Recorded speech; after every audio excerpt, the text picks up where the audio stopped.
he's just had a rough time coming back. That's about Yeah. it. And I reach out to him all the time and tell him that everybody. Dave Mustaine showed up drunk, smashed a custom guitar, and blew up $1 million deal. Tom Araya watched it all happen and never forgot. From backstage tension to decades of silence, Araya has quietly kept his distance. But why? What did he see that made him, and so many others, refuse to work with Mustaine again? This isn't just old drama. It's a story of rage, betrayal, and a meltdown that changed thrash metal forever. And only now are the real details finally coming to light. Let's discover thrash royalty, how Slayer and Megadeth changed metal forever. In the world of metal, few figures are as respected as Tom Araya or as divisive as Dave Mustaine. One helped build Slayer, a band whose music isn't described as pure controlled chaos. The other, after being kicked out of Metallica, turned rejection into rage and founded Megadeth, a band built to be faster, louder, and more technical than anything else on the scene. But what happens when these two worlds collide? Why did so many rockers, Araya included, choose to distance themselves from Mustaine? And what exactly happened that made even some of metal's most intense personalities say, "I'm not working with that guy"? Slayer began in Huntington Park, California, in 1981. It wasn't a band built in garages for fun. It was born in a scene filled with raw energy, distortion, and the kind of sound that parents hated and teenagers worshipped. At the core of Slayer's identity was Tom Araya. He was more than the frontman. He was the calm eye at the center of a violent sonic storm. As the band's bassist and vocalist, Araya brought a thunderous presence to stage. His bass lines were aggressive but controlled. His vocals weren't just screams. They were declarations. And while his bandmates like Jeff Hanneman and Kerry King shredded through fast, technical guitar riffs, Araya gave Slayer a backbone. Offstage, he was surprisingly grounded.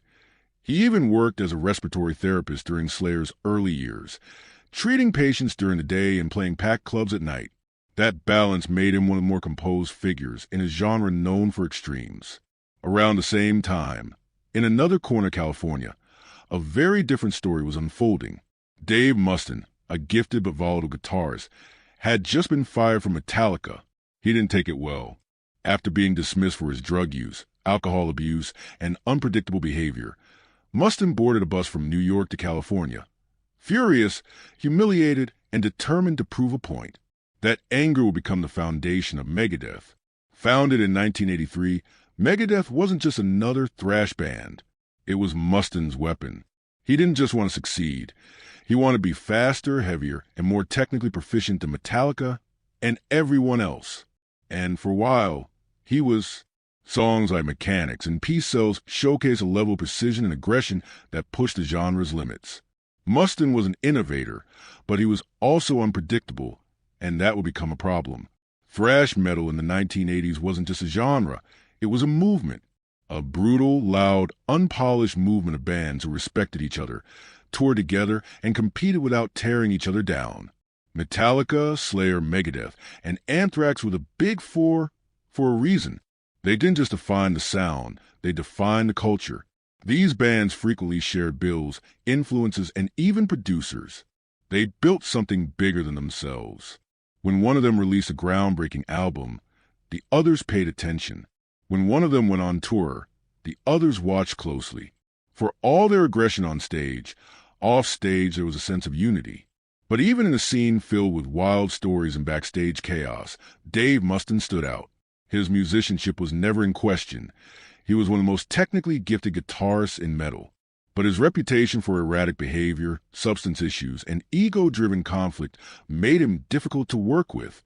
And while some musicians quietly kept their distance, others, like Tom Araya, had no choice but to face him head-on. That's what makes this story different. Araya wasn't just another musician avoiding drama.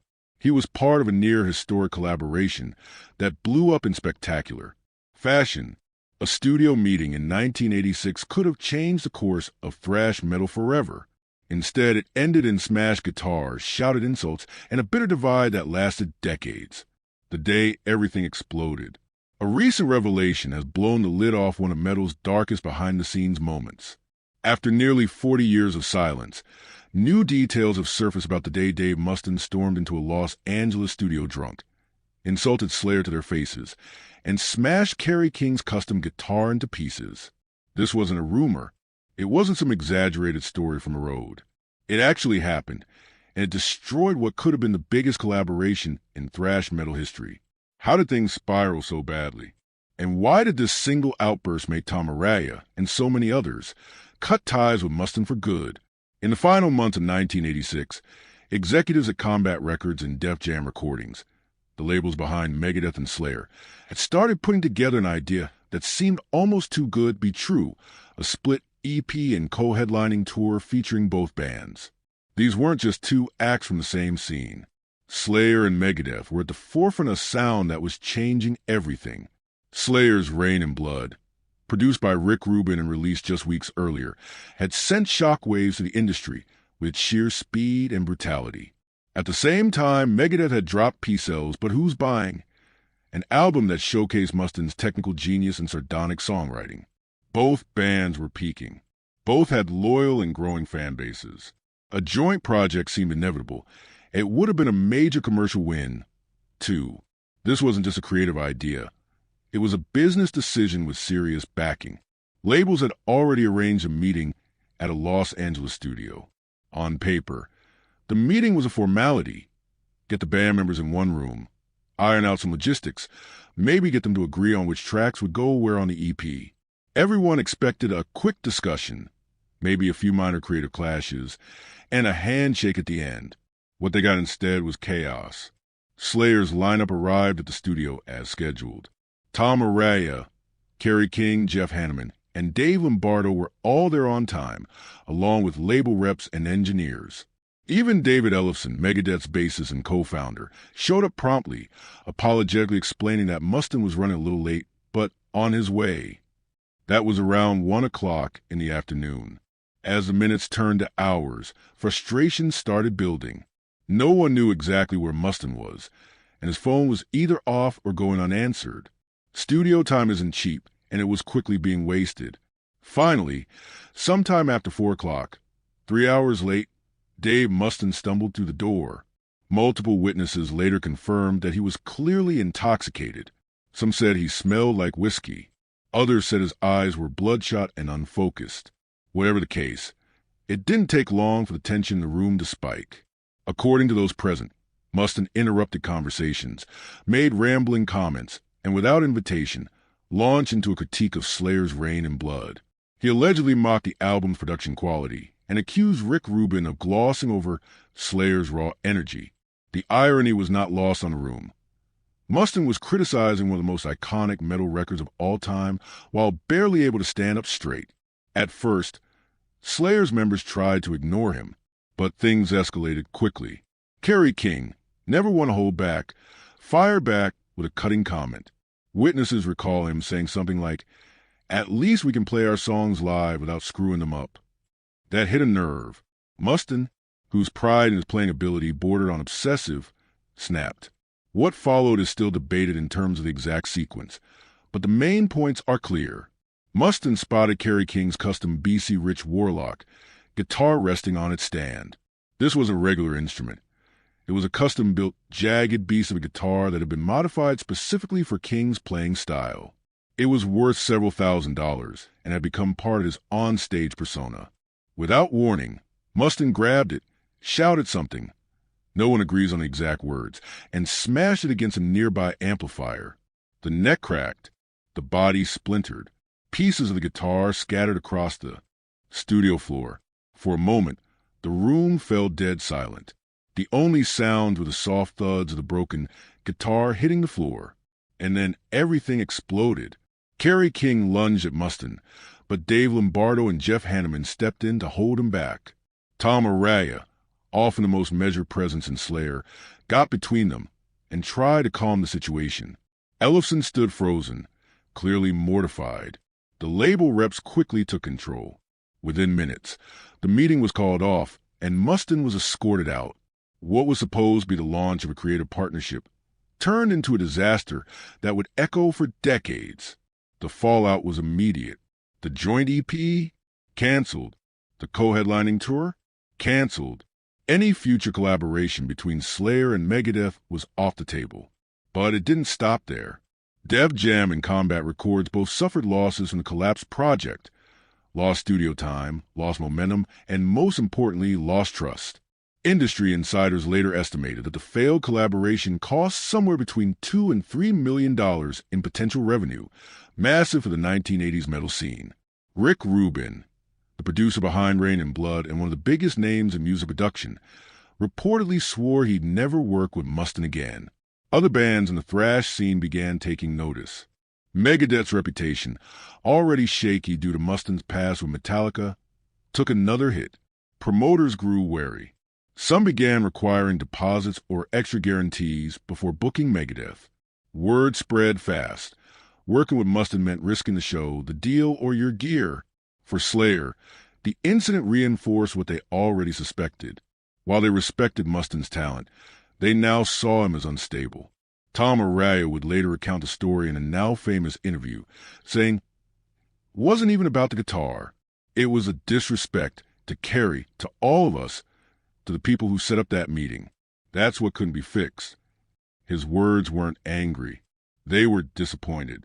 And in many ways, that disappointment says more than any insult ever could. The incident created a rift not just between Slayer and Megadeth, but within the wider thrash community. When the Clash of the Titans tour came around in the early 1990s, a massive event featuring Anthrax, Slayer, and Megadeth, Slayer and Megadeth shared the stage, but not much else. Backstage, they kept their distance. Publicly, they downplayed the friction, but insiders knew the truth. The wounds from 1986 had never fully healed.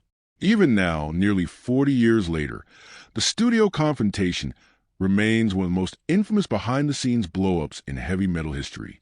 And thanks to recent interviews and resurfaced accounts from people who were there, we're finally getting a clearer picture of what really happened that day and why Tom Araya, along with so many others, made the decision to never fully trust Dave Mustaine again.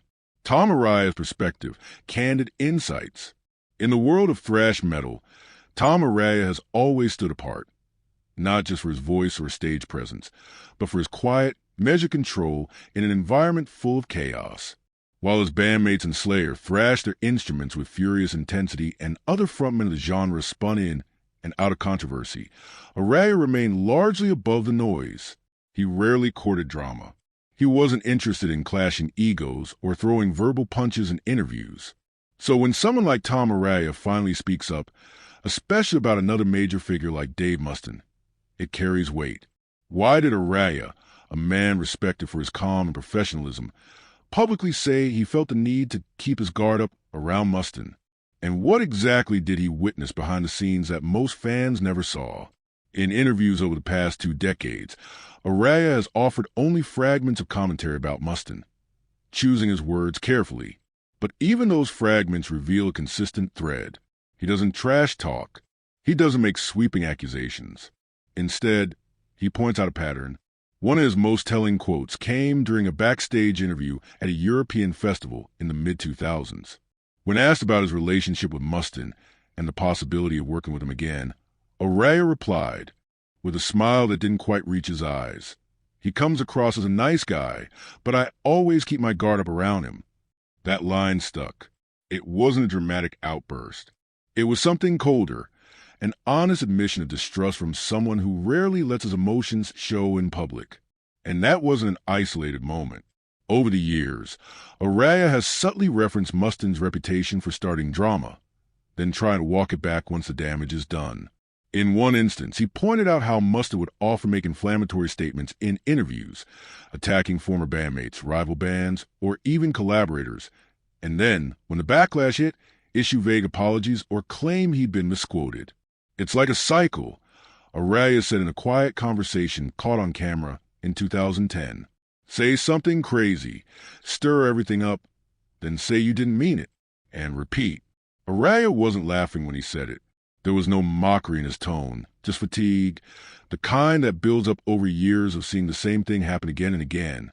One of the defining moments that shaped Araya's perception of Mustaine came during the 1991 Clash of the Titans tour.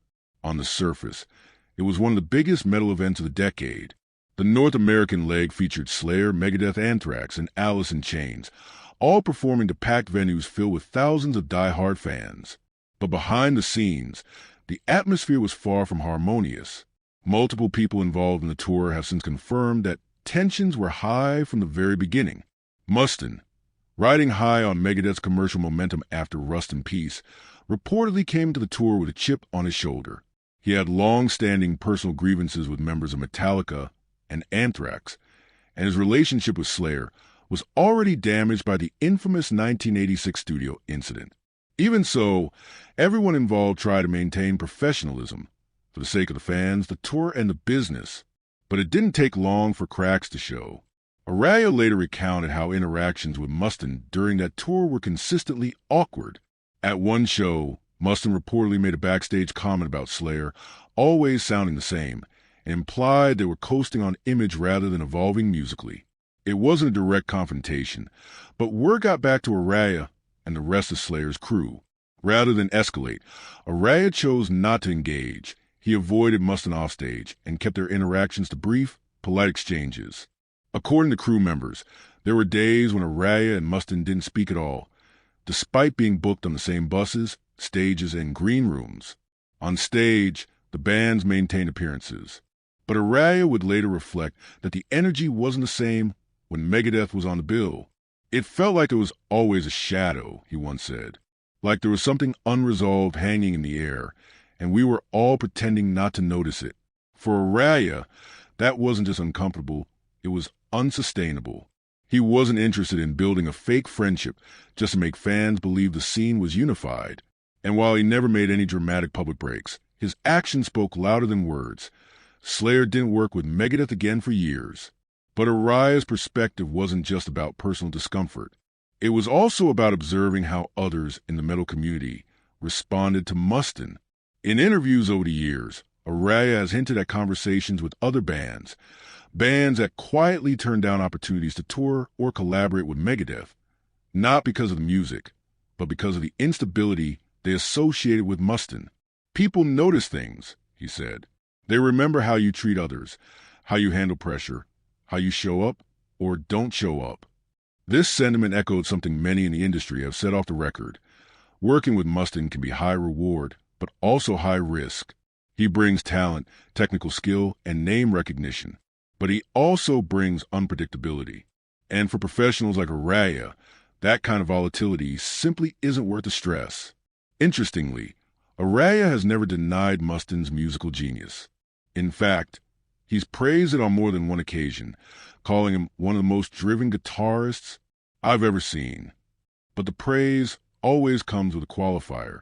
In a 2018 interview, when asked directly if he respected Mustaine, Araya paused and said, "I respect his work. I respect his journey. But respect doesn't always mean trust." That distinction matters. It shows that Araya can separate art from artist, but that doesn't mean he wants to work with someone who makes the process harder than it needs to be. Even decades after the height of the professional overlap, Araya's stance remains consistent. In private moments, he's reportedly told friends and collaborators that he harbors no ill will toward Mustaine, but that he's not someone I go out of my way to see. That's a polite way of saying the relationship, whatever it once was or could have been, is done, not in anger, but in quiet finality. Why does this matter now? Because as more and more fans revisit the history of thrash metal and try to understand dynamics between its founding figures, Araya's perspective offers a rare glimpse into behind-the-scenes reality. He's not the loudest voice. He's not writing memoirs filled with rage or going on rants in interviews. But his words, when they come, reveal a lot. They tell us what kind of behavior is remembered even after decades. They show us how professionalism isn't just about showing up. It's about being someone people want to work with. And maybe most importantly, Araya reminds us that in a genre known for chaos, sometimes the most powerful statement is to quietly walk away from a noise. Thanks for watching. If you enjoyed this, don't forget to like, comment, and subscribe. Click the next video for more exciting content.